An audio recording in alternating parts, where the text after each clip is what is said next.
કાપોદ્રા પોલીસે માનવતાની મહેક પ્રસરાવી દિવ્યાંગો સાથે પોલીસ સ્ટેશનની અગાશી પર એડવાન્સમાં ઉત્તરાયણ તહેવારની ઉજવણી કરી હતી। સુરતના કાપોદ્રા પોલીસ સ્ટેશન ખાતે કાપોદ્રા પીઆઈ કુલદીપસિંહ ચાવડા અને સર્વેલન્સ પીએસઆઈ અલ્પેશભાઈ પંડ્યા તથા તેમની ટીમ દ્વારા દિવ્યાંગ અને મંદબુદ્ધિના લોકો સાથે કાપોદ્રા પોલીસ સ્ટેશન ટેરેસ ઉપર પતંગ ઉત્સવ મનાવવામાં આવ્યો હતો, જેમાં મંદબુદ્ધિના વ્યક્તિઓને તલના લાડવા અને નાસ્તાનું પણ વિતરણ કરવામાં આવ્યું હતું। તો પોલીસે દિવ્યાંગ બાળકો સાથે પતંગ ઉડાડતા દિવ્યાંગોમાં ખુશીનો માહોલ જોવા મળ્યો હતો।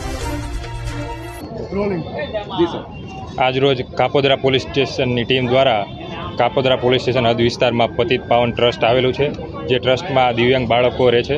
એ બાળકો સાથે ઉત્તરાયણનો તહેવાર નિમિત્તે અમે આયોજન કર્યું છે કે પોલીસ સ્ટેશનના કમ્પાઉન્ડ પોલીસ સ્ટેશનનું જે બિલ્ડિંગ છે એના ધાબા ઉપર આ ટ્રસ્ટના બાળકો સાથે અમે પોલીસ જવાનો સાથે ઉત્તરાયણની ઉજવણી કરી છે।